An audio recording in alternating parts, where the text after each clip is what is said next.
mengagung-agungkan nama gereja, dan banyak pendeta mabuk dengan nama Yesus yang hilang. Hanya yang mau penggal kepalanya yang bisa memerintah bersama Yesus. Lepaskan nama gereja kita. Itu hanya untuk departemen agama. Malaikat pun gak bisa baca surat gereja. Apalagi Tuhan gak urusan. Ini rahasia besar. Tahun 78, orangnya masih hidup. Saudara pernah dengar nama ini? Els Rehata, seorang hamba Tuhan. Tahun 78, khotbahnya luar biasa. Dia seorang pemimpin paduan suara. Dia seorang guru vokal yang hebat. Masih hidup. Sudah 70-an umurnya sekarang. Tahun 78, saya sampai hari ini tidak pernah ada pendeta khotbah lagi tentang Wahyu 3 kata dimuntahkan. Seumur-umur saya hidup, baru Ibu Els Rehata yang pernah khotbah tentang itu. Tahun 78 saya pernah dengar khotbah itu. Khotbahnya begini. Mengapa Yesus memuntahkan gereja? Itu Laodikia masih kata, kalau tidak bertobat aku muntahkan kamu. Ibu Els Rehata itu ayahnya dokter. Dokter Rehata itu terkenal di Surabaya. Dokter di tahun 50-an. Dokter hebat di Surabaya, tapi sudah meninggal. Nah, dia berkata, itu waktu khotbah. Saya bersyukur saya mendapat khotbah sehebat itu tahun 78. Maaf, dia berkata, kalau saya katakan dengan saudara merasa jijik atau ini, semua orang yang muntah itu pasti makanan yang tidak mau dicerna. Maka itu kalau kita muntah, maaf, pasti masih utuh.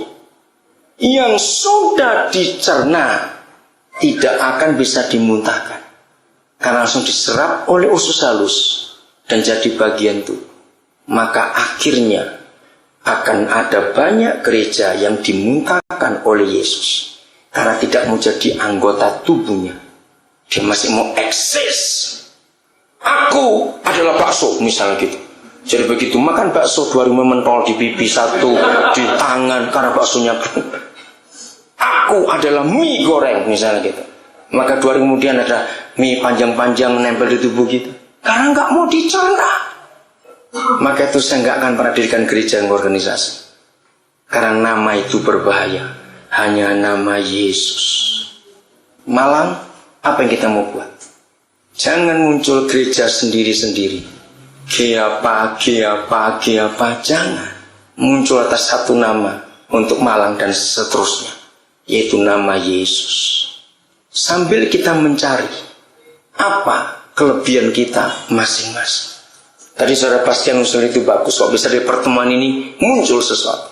Bersyukur di Malang ada kafe Royal Priesthood.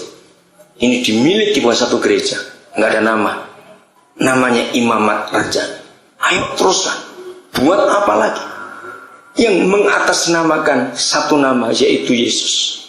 Maukah gereja masing-masing meninggalkan nama kita? Kalau tidak mau, itu pilihan. Ingat dari awal saya katakan, mau ataupun tidak itu pilihan kita. Kalau mau bagaimana, kalau tidak juga bagaimana.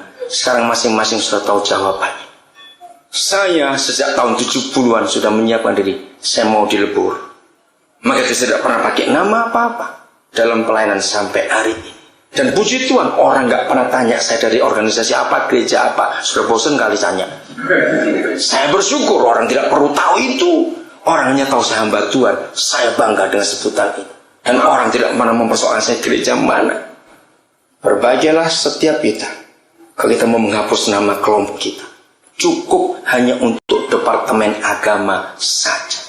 Ayat terakhir, yang terakhir, betul terakhir. Hakim-Hakim 5 ayat 20. Mari kita lihat ayat ini. Nyanyian Deborah dalam kemenangannya. Nanti saya minta saudara pastian ngomong dulu setelah ini kira-kira idenya apa. Saya tidak punya akar, saya bukan dari Malang, saya dari Papua. Hakim-Hakim 5:20. Dari langit. Wah, hebat sekali. Ini setelah Deborah menang. Kenapa dia bisa menang? Ada satu rahasia dalam kemenangannya. Dari langit, ngapain? Berperang. Siapa? Bintang-bintang. Nah, kembali pada kita kejadian. Siapa bintang-bintang itu? Keturunan Abraham. Betul? Nah, itulah gereja, itulah kita. Dari langit berperang bintang-bintang. dari peredarannya, dari orbitnya mereka memerangi Sisera. Kalau zaman sekarang, dari orbitnya bintang-bintang itu mengalahkan narkoba, pornografi, penyakit, peperangan, pembunuhan. Ngerti maksudnya? Semua setan-setan tadi itu. Nah, ini masalah besarnya. Bintang-bintang nggak tahu orbitnya, maka itu kita tabrakan terus. Ngerti ilustrasi ini, saudara? Ketika gereja tidak tahu orbitnya, gereja mencampuri orbit orang lain, iri hati, tersinggung, orbit orang lain kita duduki. Saya tahu orbit saya harus ke Papua, tidak bisa tidak. Itu satu anugerah Tuhan. Saya tahu orbit saya, karena saya jelas dapat pewahyuan dari Roh Kudus. Gereja temukan orbit masing-masing, peredaran kita masing-masing. Lalu peranglah dari orbitnya. Jangan ganggu orbit orang lain. Ada kesatuan, keharmonisan, bukan keseragaman.